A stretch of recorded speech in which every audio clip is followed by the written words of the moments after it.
ہم اپنے چینل پر آپ کو خوش آمدید کہتے ہیں۔ ہر روز ایک نئی کہانی سننے کے لیے ہمارے چینل کو سبسکرائب کر لیں اور کہانی کو مکمل سنیں۔ میری طبیعت بہت دنوں سے بہت عجیب سی ہو رہی تھی، چکر آ رہے تھے اور آنکھوں کے آگے اندھیرا چھا رہا تھا۔ میرا بخار ختم ہونے میں نہیں آ رہا تھا۔ مجھے کچھ سمجھ نہیں آ رہا تھا کہ میں کیا کروں، کیونکہ میں گھر میں اکیلی ہوتی تھی۔ پہلے تو میں نے سوچا کہ معمولی بخار ہے، خود ہی ٹھیک ہو جائے گا، لیکن جب میری طبیعت زیادہ بگڑی اور میری برداشت ختم ہو گئی تو میں نے سوچا کہ ہسپتال چلی جاتی ہوں۔ ویسے تو میں کمپنی کو کال کر کے رائڈ بک کروایا کرتی تھی، لیکن آج طبیعت بوجھل ہونے کی وجہ سے میں ایسے ہی چل پڑی اور روڈ سے ٹیکسی کرنے کا ارادہ کیا۔ رات اپنے پر تقریباً پھیلا چکی تھی اور تھوڑی تھوڑی ٹھنڈ بھی بڑھ چکی تھی، یا پھر میری طبیعت کی خرابی کی وجہ سے مجھے ٹھنڈ محسوس ہو رہی تھی، لہٰذا میں نے خود کو اچھی طرح سے گرم کپڑوں سے ڈھانکا ہوا تھا اور اب روڈ پر ٹھہری ٹیکسی کا انتظار کر رہی تھی، اور صد شکر کہ مجھے زیادہ انتظار نہیں کرنا پڑا تھا، اور تھوڑی ہی دیر میں مجھے ایک ٹیکسی آتی ہوئی دکھائی دی۔ میں نے جلدی سے ٹیکسی والے کو آواز لگا کر ٹیکسی کی اور اس میں سوار ہو کر ٹیکسی ڈرائیور کو قریبی ہسپتال جانے کا کہا، جس پر وہ سر ہلا کر ٹیکسی چلانے لگا۔ میں بس جلد سے جلد ہسپتال پہنچنا چاہتی تھی، کیونکہ میں اپنی طبیعت کی وجہ سے بہت بیزار سی تھی۔ مجھے ٹیکسی میں بیٹھے ابھی تھوڑی دیر ہی گزری تھی جب مجھے خود پر کسی کی تیز چبھتی نظریں محسوس ہوئی تھی۔ میں نے نظر اٹھا کر آس پاس دیکھا تو آس پاس اور تو کوئی نہیں تھا۔ ہاں، ٹیکسی ڈرائیور ہی تھا جو بالکل جوان تھا، مگر وہ اپنی ہی ڈرائیونگ میں مصروف تھا۔ پھر مجھے لگا کہ شاید میرا وہم ہوگا، لیکن پھر کچھ دیر مزید گزری تو مجھے دوبارہ سے ویسا ہی محسوس ہوا کہ کوئی مجھے بہت اندر تک اترتی نظروں سے دیکھ رہا ہے۔ تب میں نے اچانک سے سامنے ڈرائیور کی طرف دیکھا تو وہ ڈرائیور ہی تھا جو مجھے گھور گھور کر دیکھ رہا تھا، اور اس کی نظریں بہت گندی تھیں، اور وہ ایسے دیکھ رہا تھا کہ جیسے میں بے لباس بیٹھی ہوں۔ اس کی نظروں کو محسوس کرتے ہوئے میں نے ماتھے پر بل ڈالتے ہوئے اس کو تیز نظروں سے گھورا اور کھڑکی سے باہر دیکھنے لگی۔ ویسے تو میں بہت تیز ترار اور خاصی محتاط لڑکی تھی، مگر اس رات طبیعت خراب ہونے کی وجہ سے کسی بات پر توجہ نہیں دی تھی، اور اب مجھے نہ چاہتے ہوئے بھی اس بات کا احساس ہو رہا تھا۔ پھر میں نے ذرا چوکنا ہوتے ہوئے ٹیکسی کا جائزہ لیا اور مجھے اندازہ ہوا کہ وہ لڑکا ہندو تھا، کیونکہ اس کی گاڑی میں مورتی سجی ہوئی تھی اور ہندی میں کچھ لکھا ہوا بھی تھا۔ خیر، میں نے اپنے لہجے میں ذرا سختی لاتے ہوئے اس کو کہا کہ وہ ٹیکسی ذرا تیز چلائے تاکہ میں جلد سے جلد ہسپتال پہنچ جاؤں۔ میں نے اپنا لہجہ جان بوجھ کر سخت اور ترش رکھا تھا تاکہ وہ سنبھل کر ٹیکسی چلائے، مگر میری طبیعت سنبھلی ہوئی تھی تو میں نے اس کو کھری کھری سنا دینی تھی، اور منٹوں میں اس کی طبیعت بھی درست ہو جاتی، کیونکہ جس ماحول میں میں پلی بڑی تھی اس ماحول میں رہتے ہوئے میں بہت تیز ترار اور ہوشیار لڑکی تھی، اور کبھی کسی سے ڈرتی نہ تھی اور نہ کسی کو کچھ غلط کرنے کی جرات ہوتی تھی۔ اس وقت بھی مجھے لگا کہ وہ بھی اب سنبھل جائے گا، لیکن یہ میری خوش فہمی تھی، کیونکہ اب وہ مسلسل مجھے سر سے پاؤں تک گھور رہا تھا، اور اس نے میرے گھورنے کی پرواہ بھی نہیں کی تھی، نہ ہی میرے سخت لہجے کا کوئی اثر ہوا تھا، بلکہ مکمل طور پر میرے رویے کو نظر انداز کرتے ہوئے مسلسل مجھے بہت اندر تک اترتی نظروں سے دیکھ رہا تھا۔ وہ اس کی نظروں سے تنگ ہوتے ہوئے میں نے اپنی چادر کو اچھے سے لپیٹ لیا، مگر اس کی نظریں ایسی تھیں کہ چادر اوڑھنے کا فائدہ محسوس نہیں ہو رہا تھا۔ پھر میں نے ایک دو بار اس کو سختی سے ٹوکا تو اس پر کوئی اثر نہیں ہوا، بلکہ وہ ڈٹائی سے مسکراتا رہا اور انتہائی مکرور نظروں سے مجھے گھورتا رہا، جس پر تھوڑی دیر کے بعد اس کو سختی سے بولا کہ گاڑی روکو یہیں، ابھی اور اسی وقت، میں خود ہی چلی جاؤں گی۔ مگر میری بات پر اس کا رویہ بہت عجیب تھا۔ وہ مکمل میری بات کو نظر انداز کر چکا تھا، بلکہ ٹیکسی کی سپیڈ بھی بڑھا دی تھی، اور میں اس بات پر زندگی میں پہلی بار بہت زیادہ ڈری ہوئی تھی، اور مجھے اس ٹیکسی ڈرائیور سے بہت خوف محسوس ہو رہا تھا۔ میں نے ایک بار پھر اس سے ٹیکسی روکنے کو کہا، لیکن اس بار میرے لہجے میں واضح طور پر لرزش تھی، لیکن اس ڈرائیور کی نیت مجھے بہت خراب لگ رہی تھی، اور پھر اس نے ٹیکسی کی سپیڈ مزید بڑھا دی۔ تھوڑی ہی دیر میں کسی ویرانے میں لے گیا، اور یہ دیکھ کر میری روح فنا ہو گئی تھی کہ میرے ہر طرف خطرے کی گھنٹی بجنے لگی تھی۔ میں نے گاڑی کا شیشہ لاک کرنا چاہا، مگر وہ ڈرائیور مجھ سے زیادہ پھرتیلا تھا۔ تبھی اس نے جلدی گاڑی کا دروازہ کھولا اور مجھے زبردستی باہر نکالا۔ میں نے بے اختیار خوفزدہ ہوتے ہوئے اس کو اللہ کے واسطے دیے، جس پر وہ خباثت سے مسکراتے ہوئے بولا کہ میں اللہ والا میں اللہ والا نہیں بھگوان والا ہوں۔ اور اس کے بعد اس نے میرے ساتھ، میں چیختی رہی اور وہاں سے بھاگ جانے کی بہت کوشش کی مگر ناکام رہی۔ میں نے اس سے بہت منتیں کی مگر پھر اس نے میرے ساتھ وہ کیا کہ میرے رونگٹے کھڑے ہو گئے۔ میں بے ہوش ہو گئی اور جب مجھے ہوش آیا تو میں اپنے گھر کے پاس والے روڈ پر ایک کھمبے سے ٹیک لگائے بیٹھی تھی اور وہ درندہ شاید مجھے یہاں چھوڑ کر چلا گیا تھا۔ میں اپنے بخار سے جلتے وجود کو جیسے تیسے سنبھالتے ہوئے گھر کی طرف قدم بڑھائے اور گھر جا کر اپنے کمرے میں پہنچتے ہی بستر پر گر گئی اور ساری رات روتے ہوئے گزاری تھی۔ میری حالت بہت زیادہ بگڑ چکی تھی مگر اب میں گھر سے باہر نکلنے کا سوچ بھی نہیں سکتی تھی۔ میں نے خود کو بس کمرے میں بند کر دیا تھا۔ مجھے اب ہر مرد اور ہر انسان سے خوف محسوس ہونے لگا تھا۔ ہر گزرتے دن کے ساتھ میری تکلیف میں اضافہ ہو رہا تھا۔ اب مجھے لگتا تھا کہ میرا پیٹ بھی بڑھتا جا رہا ہے اور میری طبیعت مزید گری گری رہنے لگی تھی۔ میں اپنا علاج کروانا چاہتی تھی مگر اس رات کے خوف نے مجھے اس بری طرح سے جکڑ لیا تھا کہ میں اب کسی کا بھی سامنا نہیں کرنا چاہتی تھی اور نہ ہی گھر سے باہر نکلنے کا سوچ سکتی تھی۔ میرا خوف اور دہشت اس حد تک بڑھ چکا تھا کہ میں نے اپنے گھر میں سب کا داخلہ منع کر دیا تھا اور اپنے گھر کے خاندانی ملازم کو بھی گھر کے بیرونی کاموں تک محدود کر دیا تھا اور گھر کے اندر صرف اپنی ایک ملازمہ کو ہی رہنے دیا تھا۔ وہ ملازمہ بھی میری بہت پرانی اور خاندانی ملازمہ تھی، اس لیے میں نے صرف اسی پر بھروسہ کیا تھا۔ مگر اپنی طبیعت خراب کی بارے میں اس کو بھی نہیں بتا سکی تھی۔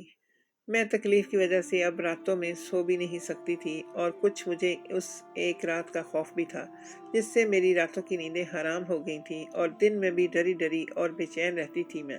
اب مجھے اپنے اکیلے ہونے کا بہت زیادہ احساس ہوتا تھا۔ میں بہت پریشان رہنے لگی تھی اور اپنی طبیعت کی وجہ سے میں بہت زیادہ بیزار اور چڑچڑی رہنے لگی تھی۔ مجھے سمجھ نہیں آ رہا تھا کہ آخر میرے خراب طبیعت کی کیا وجہ ہے اور پھر میرے پیٹ میں بھی درد رہنے لگا تھا اور مجھے بہت زیادہ کمزوری بھی محسوس ہونے لگی تھی اور میں چلنے پھرنے سے بھی قاصر ہو گئی تھی مگر میں اس بارے میں کسی سے کچھ نہیں کہہ سکتی تھی۔ میں بس خاموشی سے اپنی تکلیف سہ رہی تھی اور اپنے مرحوم والدین کو یاد کر کر کے رویا کرتی تھی کہ آج اگر میرے والدین زندہ ہوتے تو مجھے یہ اذیت تنہا نہ سہنی پڑتی۔ مجھے رہ رہ کر وہ ہندو لڑکا یاد آتا تھا اور میں غصے اور بے بسی سے پاگل ہونے لگتی تھی۔ کہیں نہ کہیں میرے دل میں یہ احساس تھا کہ میری اس تنہائی کا ذمہ دار وہی ہندو لڑکا تھا۔ وقت گزرتا چلا گیا اور مجھے یہ تکلیف سہتے سہتے 3 ماہ گزر گئے۔ اس سارے وقت میں بالکل بھی گھر سے باہر نہیں نکلی تھی، بس پیٹ درد اور طاقت کی دوائیاں گھر منگوا کر کھاتی رہی تھی۔ اور اب تو میں نے محسوس کیا تھا کہ مجھے میری ملازمہ بہت ہی عجیب نظروں سے گھورتی ہے اور مجھ سے نہایت ہی عجیب و غریب باتیں کرنے لگتی ہے۔ کبھی وہ مجھ سے کہتی ہے کہ مجھے شادی کر لینی چاہیے، اس سب سے بہترین حل شادی ہے، اور کبھی مجھ سے کہتی کہ آپ کو ڈاکٹر کے پاس ضرور جانا چاہیے۔ مگر میں اپنی خراب طبیعت اور پیٹ کے درد سے اتنی بے حال رہتی تھی کہ اپنی ملازمہ کی کسی بات پر کان دھرنے کی بجائے اس کو ڈانٹ ہی دیتی تھی کہ وہ اپنے کام سے کام رکھے اور زیادہ تر اپنے کمرے میں بند رہتی تھی۔ پھر ایک روز مجھے پیٹ میں شدید درد محسوس ہوئی تو میں نے جلدی سے پیٹ درد کی دوا کھا لی مگر پیٹ کا درد بڑھتا ہی جا رہا تھا اور میں اتنی شدید تکلیف سے چیخنے چلانے لگی تھی۔ میری آواز سن کر میری ملازمت دوڑتی ہوئی آئی اور مجھے سنبھالنے کی کوشش کرنے لگی مگر میری تکلیف اتنی زیادہ بڑھ گئی تھی کہ میں بے ہوش ہو گئی اور میری ملازمہ مجھے ہسپتال لے گئی۔ اور جب بہت دیر بعد مجھے ہوش آیا تو ڈاکٹر کی بات سن کر میرے ہوش ہی اڑ گئے جب اس نے بتایا کہ میرا بچہ، میں دبئی کے ایک امیر گھرانے کی لاٹری بیٹی تھی اور اپنے والدین کی اکلوتی اولاد تھی۔ مجھے روپے پیسے کی کمی نہ تھی اور میں بے پناہ حسن اور بے پناہ کشش کی مالک تھی۔ مجھے میرے والدین بہت پیار سے پالا تھا جس وجہ سے میں بہت زیادہ بگڑی ہوئی تھی اور مغرور لڑکی بن گئی تھی اور اپنے آگے کسی کو بھی کچھ نہیں سمجھتی تھی۔ میں فطرت میں کوئی سادہ مزاج لڑکی نہ تھی بلکہ بہت ہی زیادہ تیز ترار اور ہوشیار تھی۔ میں نے اعلیٰ تعلیم حاصل کی تھی اور اس کے بعد آن لائن بزنس ویمن بن گئی تھی مگر میری زندگی میں کسی چیز کی کوئی کمی نہیں تھی کہ پھر ایک روز ایک حادثہ ہوا اور میری زندگی کا رخ ہی بدل گیا۔ ایک روز میرے والدین کہیں جا رہے تھے کہ راستے میں ان کی گاڑی کا ایکسیڈنٹ ہوا اور میرے والدین کی موقع پر ہی وفات ہو گئی۔ مجھے اپنے والدین سے بہت پیار تھا۔ ان کی وفات سے میری زندگی میں رونق ختم ہو گئی تھی اور میں جو اپنے والدین کی زندگی میں بھی بہت اکھڑ مزاج اور موڈی تھی، اب ان کے جانے کے بعد میرے مزاج میں مزید تلخی آ گئی تھی، جس کی وجہ سے میں اپنے ملازمین کو کاٹ کھانے پر دوڑتی تھی اور بلا وجہ ہی اپنے گھریلو ملازم کو بے عزت کر دیتی تھی، جس پر وہ یقیناً بہت سبکی محسوس کرتا ہوگا، مگر چونکہ وہ سب میرے محتاج تھے، میری وجہ سے ان کا گھر چل رہا تھا، تو ایسے میں وہ مجھے کچھ بھی نہیں بول سکتے تھے۔ مگر مجھے ان سب سے کوئی فرق نہیں پڑتا تھا، میں سب سے بہت بیزار ہو چکی تھی، جبکہ اندر ہی اندر مجھے بہت خالی پن محسوس ہوتا اور مجھے اپنے والدین یاد آتے تھے، کیونکہ میرے اکھڑ اور مغرور ہونے کی وجہ سے میرا نہ کوئی دوست تھا اور نہ ہی فیملی سرکل میں میری کسی کے ساتھ بنتی تھی، اور نہ ہی مجھے کبھی کسی سے بات کرنے کی ضرورت محسوس ہوئی تھی۔ میرے والدین چاہتے تھے کہ میں سب سے گھلوں ملوں اور سب کے ساتھ دوستی رکھوں، مگر میں نے کبھی بھی اس بات کو اتنی اہمیت نہیں دی تھی۔ مگر اب والدین کے چلے جانے کے بعد مجھے شدت سے احساس ہوتا تھا کہ میں نے اپنے والدین کی بات نہ مان کر بہت غلط فیصلہ کیا تھا۔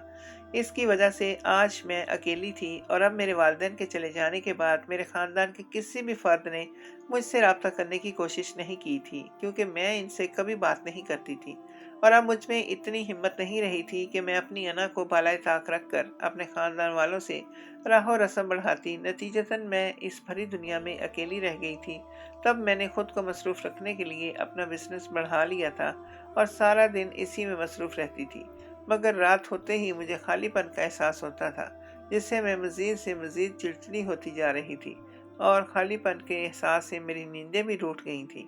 تب میں نے نیند کی دوائی لینی شروع کر دی، اور وہ دوا کھاتے ہی میں بے سدھ ہو کر سو جاتی، اور جب آدھا دن چڑھتا تب میری آنکھ کھلتی تھی، اور اس کے بعد میرے سر پر اپنے آن لائن کام کا بوجھ اتنا بڑھ جاتا کہ رات کے تک میں اتنی مصروف رہتی اس میں، جس سے میں کافی پرسکون ہو چکی تھی۔ لیکن کچھ دنوں بعد میری حالت عجیب ہونے لگی۔ میں جب بھی صبح سو کر اٹھتی، میرے جسم میں بہت درد ہوتا تھا، جو کہ میرے لیے بہت ہی حیرت کا باعث تھا، مگر پھر میں نے سوچا کہ شاید